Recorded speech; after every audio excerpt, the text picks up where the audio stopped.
Well, we're just coming into Heybridge Basin this morning. I'm doing a commission for someone and really looking forward to it.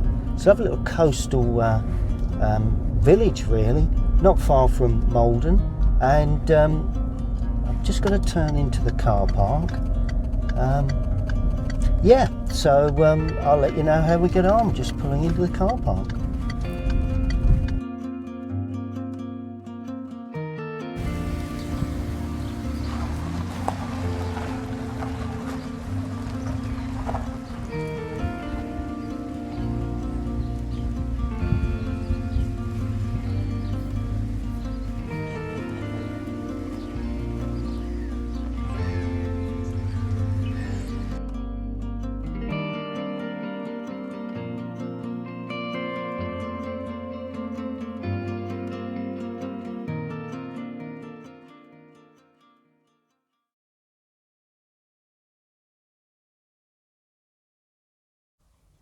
Okay then, well, here we go. I'm going to use the materials that I have used for other watercolour paintings. It's a lovely scene of Heybridge Basin, the Tiptree coffee shop, and obviously the looking out to the river, really.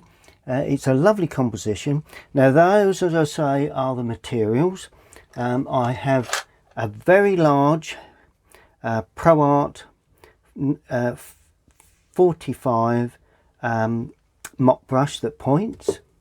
I have a smaller mop brush that points, and that's just a number 4 Dale Rowney synthetic, and a Pro Art what have we got here? Oh, well, that's my 103 series 103. It's a number 5 rigger. So those are the 3 brushes I'm going to use, and those are the paints. All I need to do now is to damp the paints up, and I'm just going into the water with the smaller mop brush, and I just damp them up like that. Just add water just to get them supple before I start to paint. Well, I'm going to start using my large mop brush, and I'm going to damp the sky. I have an idea of the sky I'm looking for, but it's not set in stone, so I'm going to use a bit of license. Now notice how I'm dampening some areas and leaving some areas dry, and I think we'll paint around the buildings at the moment, and down into the distant area of the land. There's a strip of land that runs across the back, but other than that, I think that's all I'm going to damp at this stage. There we go. It's quite warm, so let's make certain we get enough water on there. Right, now I'm going to paint the blue patches in first, and for that I'm going to use cobalt blue, and I've picked up a large amount, a nice amount of cobalt blue, and watch the way that bleeds in to the soft areas, and yet where we've got the dry areas it creates a hard edge, and then you shape your clouds. So as I say, I've got an idea of what I want to do with this one, but as I say, it's not set in stone, so where there are dry edges, make certain you make sort of cloud-like sort of a feeling to the shapes that you have. And obviously clouds appear smaller in the distance, so you've got to, and of course quite often are weaker, not always, but quite often are. So that is the basic start of the design of the sky. Okay, now in the distance I'm just going to add a little alizarin crimson. I just want that to warm that sky up in the distance. It's got to be very weak. it must not be heavy at all, but I think it's got to be there. And I say it mustn't be heavy, but that's gone in a little heavy, so let's just spread that a touch. There we are. And just one or two little touches here and there. Right, cleaning the brush. Now I'm going to use Payne's Grey for the clouds, the undersides of those clouds. Like that. A little bit of underside cloud work there. Just a touch there. There you go. And let's just bring that cloud up to there like that. There we are. And just watch that run through and create cloud-like shapes. That's what I'm looking for. And a little bit in the distance now. One or two little touches here and there in the distance. There we go. A little bit there, but not too much. Most of the attractions are around that area. And then clean the brush, finally using raw sienna for the tops of those clouds, just breaking in here and there with a little bit of this raw sienna. It does help, I think, personally, to make the clouds look a little sort of lighter, really, I suppose. A little bit brighter, not too many in the distance. And that is all I'm going to do to create the clouds. I'm just going to let that dry now. Just leave it, walk away from it, let it do its own thing. Now the mix for the water, I'm going to go into the Windsor blue or Prussian blue, and I'm just going into that area where you've got the Payne's Grey, really, because I want to create that water sort of feel. And I'm using the large brush. Just got to watch here, because some of these boats, well, virtually all of them, are at least white paper. Some are colours, but so I've got to pick around those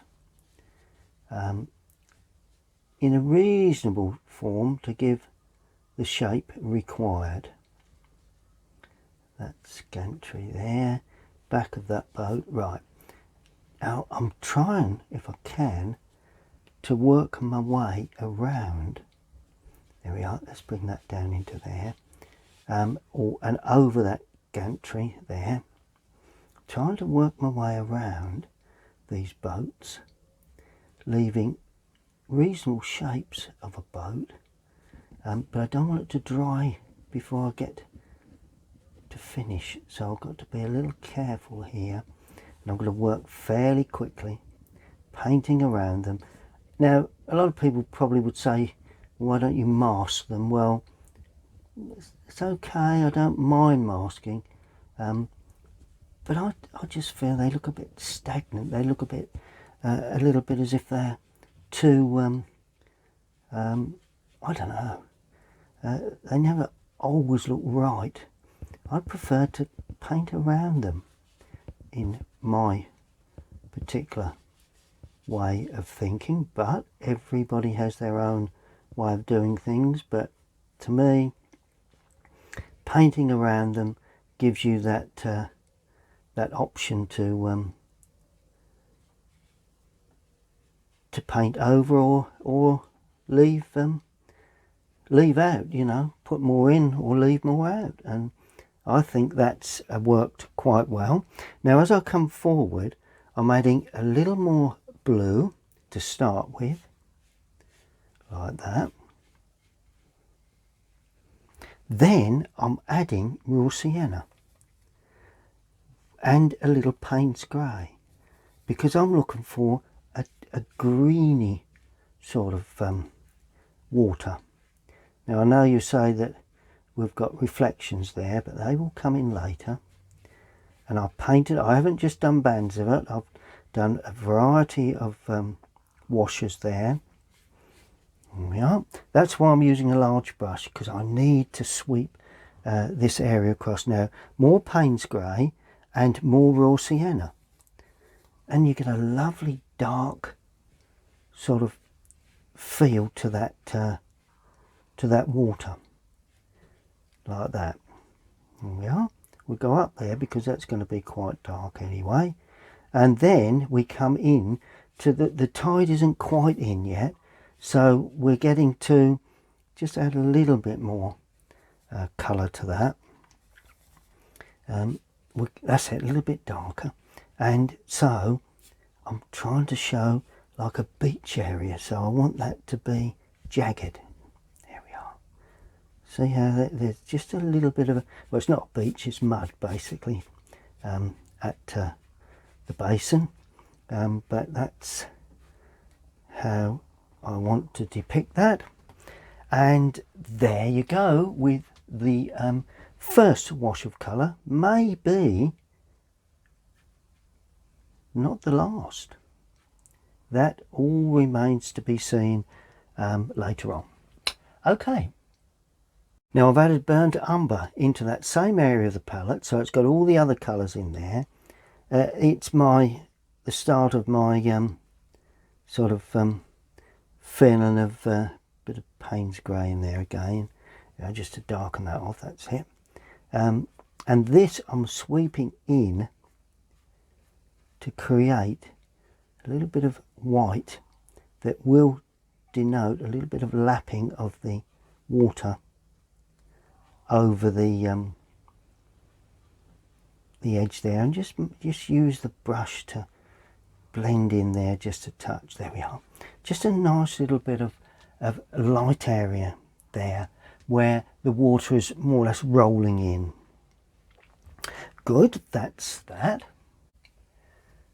Now I've changed to the smaller mop that points, and I've used raw sienna with a touch of the lemon yellow, cadmium lemon, something like that, because the roof on here has a very distinctive sort of yellow feel.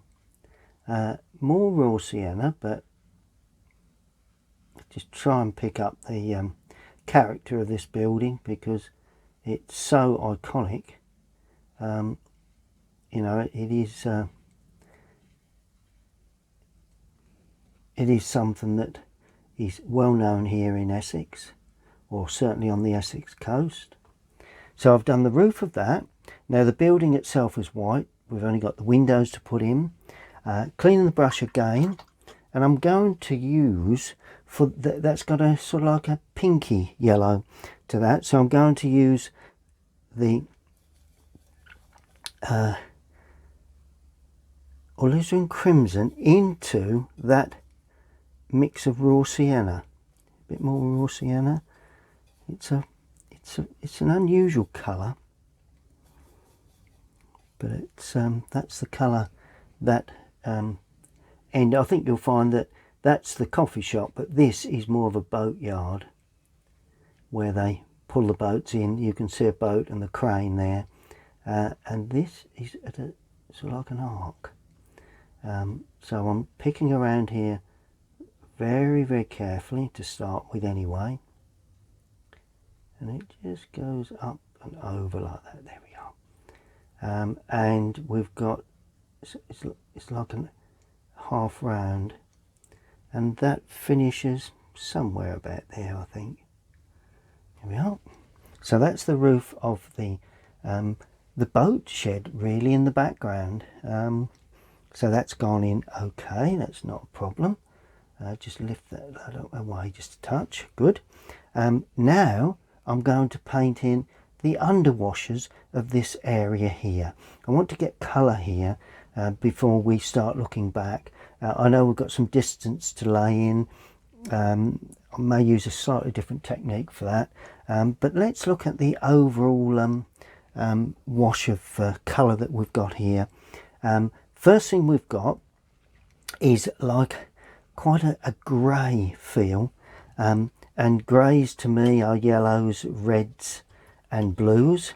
You can use any really, I suppose, but I've used cobalt for the sky, so I'm going to go into that area there where it's got the yellow as well.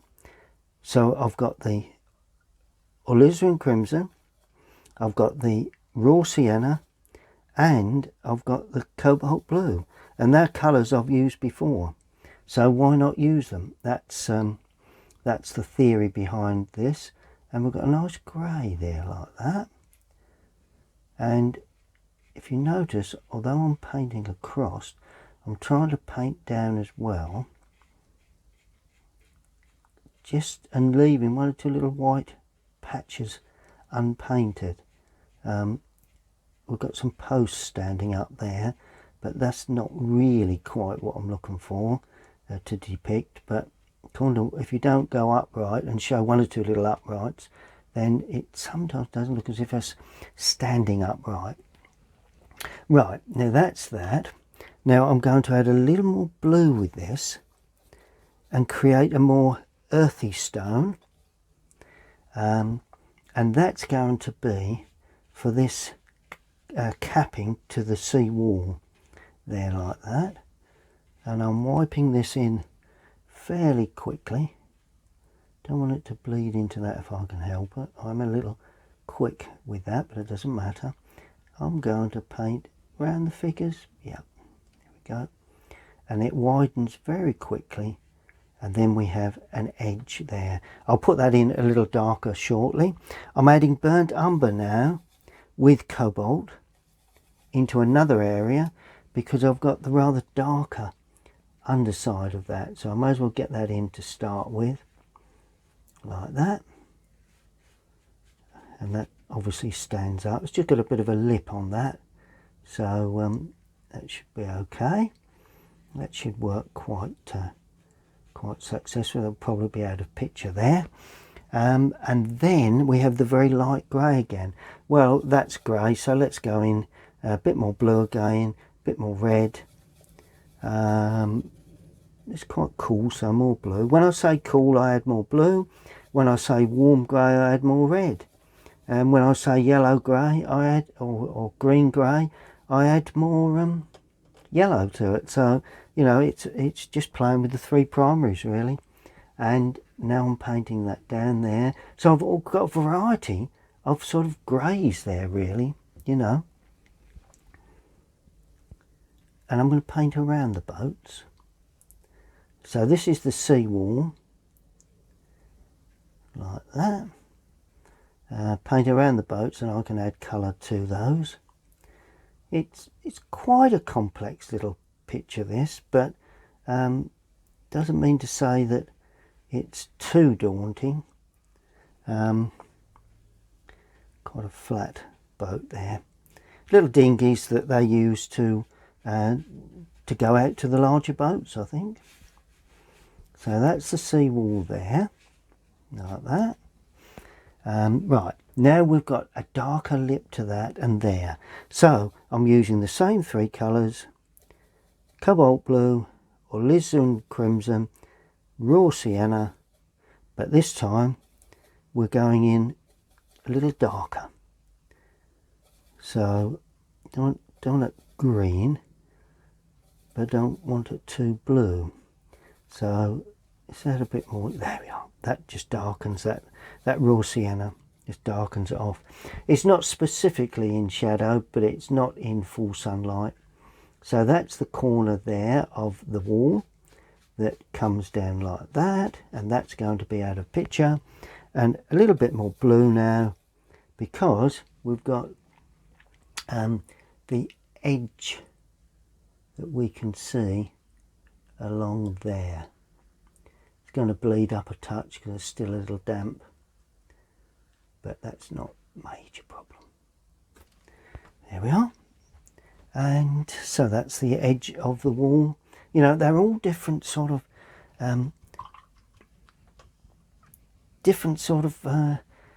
tones and colours of grey. You know, let me just lift that away a touch. Don't want a hard edge there if I can help it. Don't want a soft edge if I can help it, but that looks as if what's come. But anyway, we'll attend to that later. Good. So that's all the basic greys in. We have a bluey grey here, so let's the path itself is a bit bluey, so I'm adding more blue. You know, that's what you do with greys. And then of course you've got to get the tone right. You know, it's vital that the tones of these greys are correct. Right, so that runs at that sort of angle like that. Don't forget to leave little patches of white in these edges, because it's always vital to get some decent patches of white here and there. And we do have a grass area, so let's clean that brush. Doesn't want to be too much of a brilliant green, so I'm just adding more raw sienna to that with just a little of the cadmium yellow. There we go. So it's not a brilliant green, but it's nice. There we go. Watch me board don't move. There we go. So that is more or less a grass green, a little bit more blue, just to darken it a touch once you get going. So that's pretty much all we need to do for that. I'm leaving an edge there, and that really is the base colours.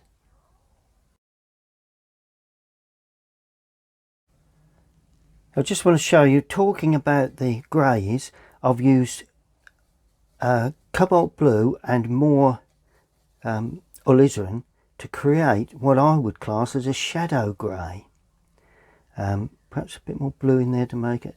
So you've still got three primaries, although we've got cadmium yellow in there as well, or cadmium lemon.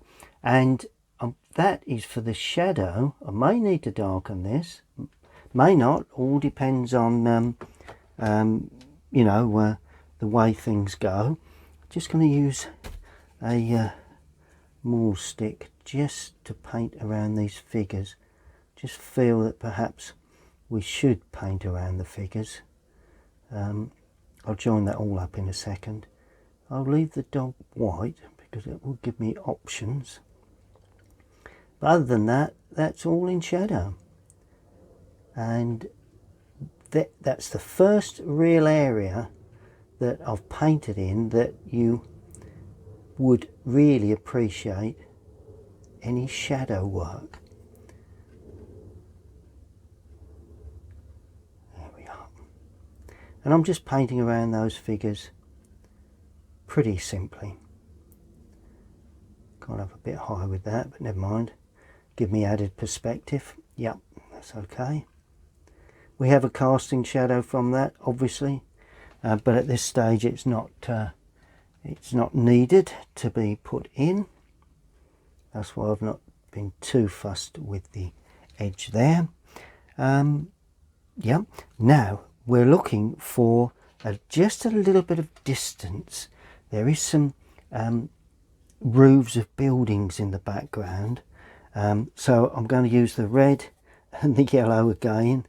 And the blue, the same three colours, but a bit more blue in there, because these have not got to be too strong, but all they are, I've not really drawn them in very specifically, so I'm just going to paint them in like that.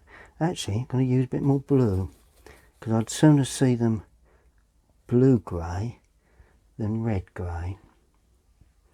And they just highlight the edge of that. There is some greenery there too, so that's something else. That just finishes off the edge of that building too.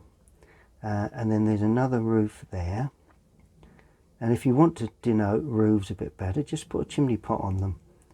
That's all you've got to do.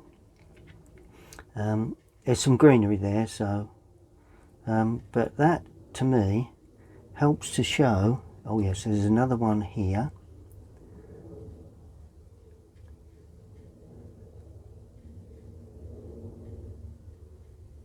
Like that. That's running out of picture. Probably be out of picture anyway. But we'll put that in. And shall we put another chimney pot in somewhere? Right on the edge there. There we go. Now that actually gives us a sense that there are buildings probably in shadow in the distance. So they're dark, nicely dark. Now the parasols are a different colour. So I'm using they're a funny green. Rather sort of, I don't know, slightly yellowy green. So I'm using Windsor blue with a bit of that raw sienna and a bit of that sort of grey. Is that going to give me the colour? Just see a bit more green. I know roughly what colour they were. A bit more yellow to make it more green. Yeah, that's fine. Yep. Using the mule stick again, and I'm sure I can put that onto the paper there now. And I'm painting in that parasol there.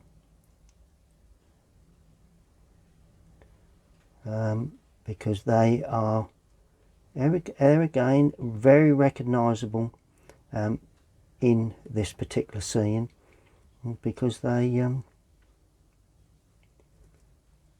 know, many people can imagine sitting under there in a very hot day. Now, a lot of local people visit this coffee shop quite often. Actually, it's an eatery as well. I think they do some lovely food there. It's run by the Tiptree Jam Company, really. They've got lots of coffee shops around the Essex area, and Suffolk, I understand, I think, anyway.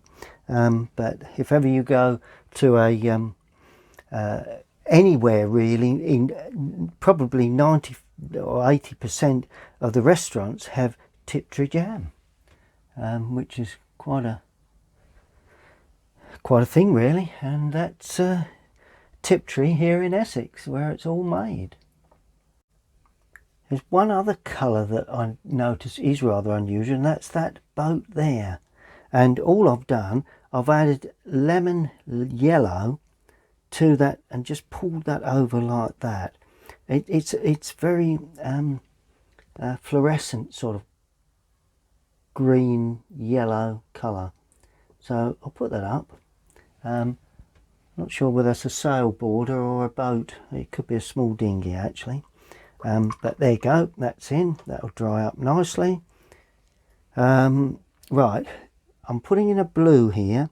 This is going to be cobalt blue. So, and notice I didn't put anything with that. Nice, simple blue. Typically the blue that is used for these boats. Comes like that, like that. In actual fact, we'll bring that out to there and down to there. There we are. Yeah, I think we can make that work as a boat shortly. Yeah, we've got to put a brown rim on. That's fine. Yep, allow that to dry. Just lift off. There's a lot of colour there. Just lift that away. But it's only just a little rowing dinghy that, as I say, they use for getting to these larger boats out in the river, really. And I'm using cadmium yellow now for the inside, because funny enough, the inside of this boat is yellowy green, which does seem strange, but there you go. It's got a dark colour in the back there and all this, but that's all going to be clear later on. That one is white. Actually, it's a grey hull, but white inside. Right, grey. There we go. Very, very blue grey. There we are. Let's do that. Made it a little bit lighter than the wall, than the sea wall. So that'll work. Yep. So that's those boats in. Now I'm going to look at a little bit of colour onto these boats. Well, the first thing I'm going to do, I can see that we have a lot of cobalt blue in a sail that's wrapped around the mast there, or the boom that goes out, and it just goes up like that. So that's nice fluorescent blue really. Then I'm going to clean the brush, and I'm going to use now ultramarine, because it's a colour that we've not used before, so in many ways that'll work well as a different colour for it's got the name of the boat there, and that just lays there. It's like an area where it's tied to the side of the boat really. It's a I don't know what you'd call it. It's tied to the railings really, but it does have the name of the boat on. Now we have a very dark area, so I'm going to use ultramarine again, but this time to create a dark blue I'm adding burnt umber. Not too much, otherwise it'll go brown. Take a bit of water off the brush, start going in again. There we are. It is a blue, but it's sort of like a dark blue, and to darken it I'm using the Payne's Grey. Sorry, the burnt umber, not Payne's Grey. That would not work. And we've got the boat there. And what I'm going to do, I'm going to shape the rear of the boat to that, right, because it's facing away from us, right. Then I'm going to add more blue to the mix and more water, and then I'm going to paint the hull. So this there again gives it a different feel. I'm painting around the fenders that are hanging down there, down the front of the boat. I'm trying to stick with this brush because it's what I do. It's a way, I think, of producing a loose feel. Use too smaller brushes, it gets very fiddly. You can't actually create a absolutely perfect edge with this size of brush. And you even paint over some of your fenders possibly. Then there's a lot of paint there, so I'm going to lift off, and that just takes away the surplus and brightens that up, and that shows you where it sits on the water. Once you get the cabin in and everything else, it'll work quite well. So really we're starting to get the main colours onto the boats themselves. Now, one thing I must get in now, I have just put in a dark brown boat there, a little bit of a grey colour there, and I'll put in another sail there, just filled a bit of blue in there, just little touches, but I didn't want to bore you with all of that detail. Main thing is, the thing I should mention, that when you paint in that boat there, leave a bead on the top edge of that boat, of the one in front of it. That is a key area there. That is just drawn in. May have a bit of a cabin on there, not sure yet. Now, the most important area, or one of the most, is getting the distant land right. Now, I've left it till now because I want to highlight how, the best way to paint distant land. And I always like a soft edge. Now, I could have dropped it in when I did the sky, but then I painted the river or the water, and I didn't want to get a bleed in. I want a fairly good edge there, so I've allowed that to dry completely. Now what I'm going to do, I'm going to use this brush, and I'm going to soften an area or damp an area across the sky and the top of that. So what I'm going to do, I've gone up into the sky a little higher than I normally would, not right at the edge of where let me just show you what I mean. Right, cobalt blue is going in there, and I'm using raw sienna for this, cobalt blue, and the reason I've gone into that grey, because I want it greyed off. There we go. So it's not, it's a greeny grey. As I said, greeny greys, more yellows, but it's got to have blue in it. Right. And all I'm going to do just before it dries, just touch in like that and watch it grow up. See the way that grows up into that, and that gives a hazy, nice clean edge at the base where it meets the water. And I'm going up and down like that, and a nice clean edge where it meets the water. You can tidy that up more near the end. Don't want to overpaint that sail. There we are. And as we come across, I'm adding more blue now. I'm going much bluer with this. There we are.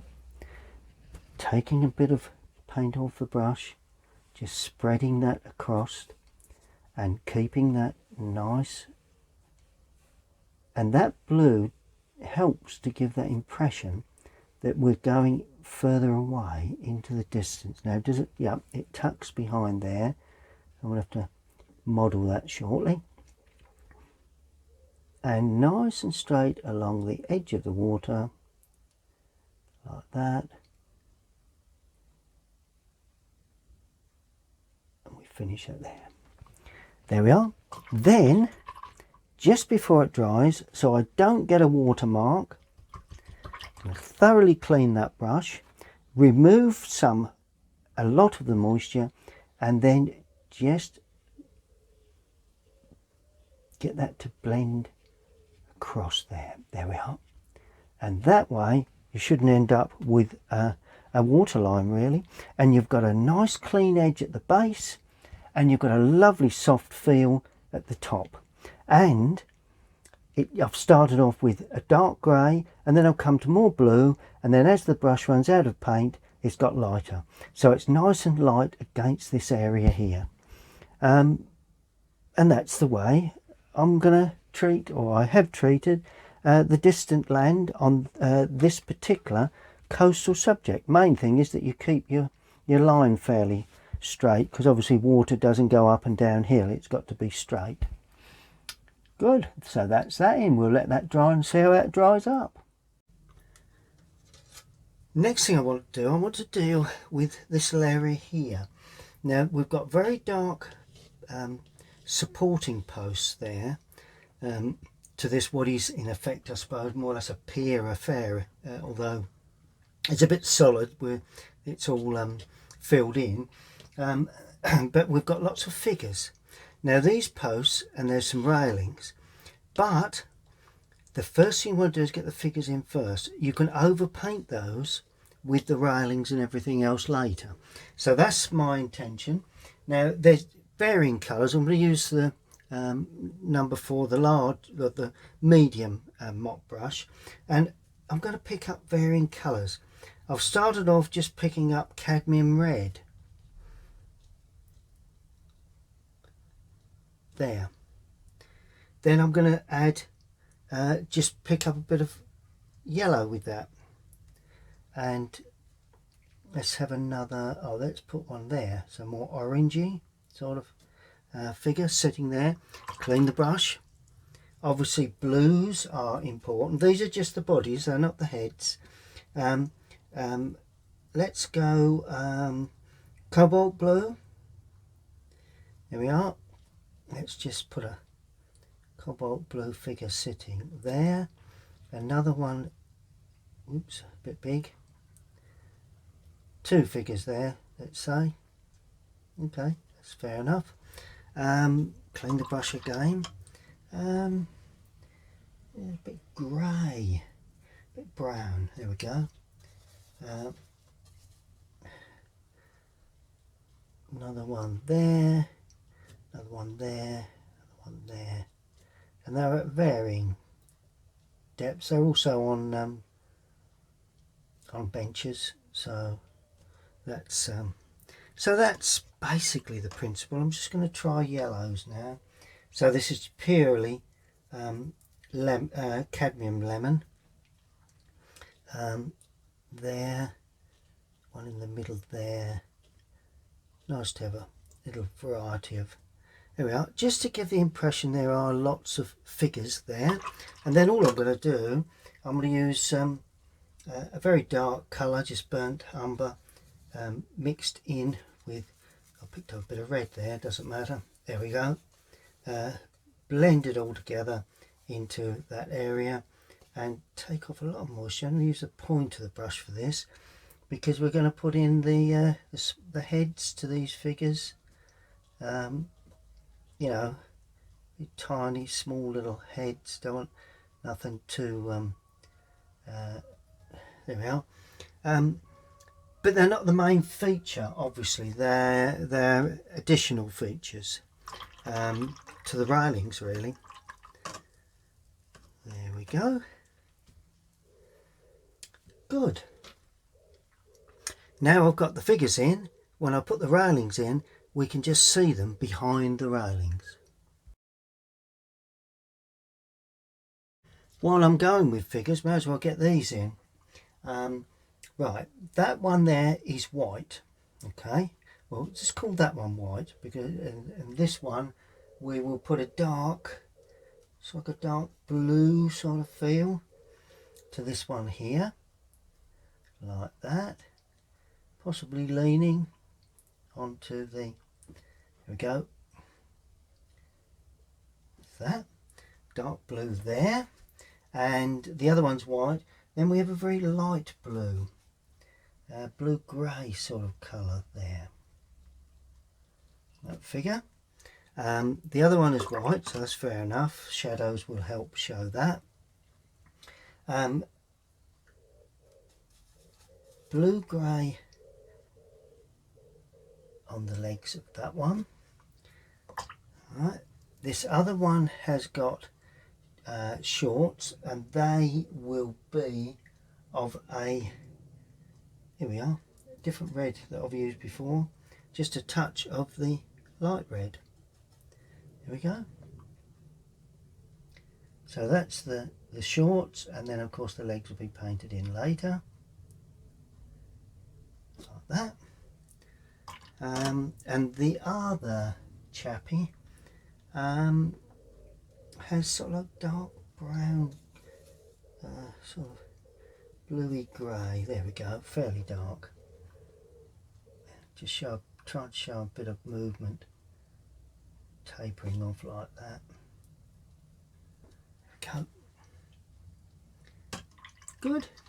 Oh, and there's one there with a hat. There's a novelty. Forgot about that. Let's put that hat on there. Raw sienna with a little burnt sienna. Not a bad idea to show a hat on a figure occasionally. Got a rim too. There we go. Look at that. That's a start, isn't it? Right, now heads, well, raw sienna on that one there.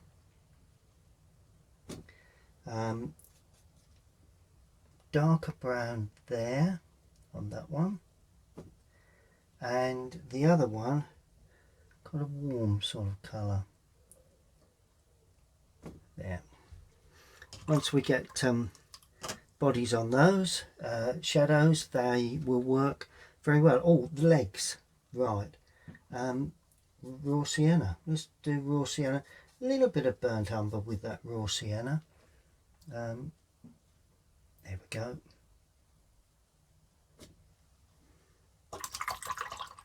That's perfect. I think we can live with that. Just got to take a little bit of colour off of that little one, that head there. There we are. Now there is some greenery here, so I'm just picking up some green off of the palette, really. A little bit of yellow with it. And just dragging across like that. It'll well, it won't be out of picture, but it'll probably be, you know, not too prominent. And then we have some sort of more yellowy sort of feel now to the greenery here.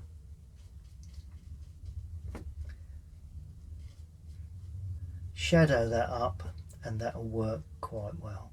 Don't nothing too interesting behind those figures. Always nice to be quite nice around that around the figures. There we are. Shadows obviously will help that. Now the windows of all the boats. I've already got a browny grey there, so I'm going to add ultramarine with that, and that just picks us up quite a dark colour. A lot of these window areas are fairly dark, not all of them, but I think most of them I'm going to put in dark because that is really the thing I think that makes a window look like a window. And if you can leave some little white areas as well, does help to give an indication, a bit of light on those. Can we see the front of that? May just about catch the front of that edge there. Then we've got, oh, these are quite large windows in this. It's a cruiser really. This is quite quite an unusual sort of cruiser, that. Yep, that's good. And what else have we got? Oh, right, so we've got some windows there attached to that. We've got a window there and there. Maybe something there. Oh, let's put a cabin on this, shall we? So we'll put the windows in for the cabin, and then the shadows will pick the shape of the cabin up. Good. Okay, so that's virtually the windows on the boats, I think.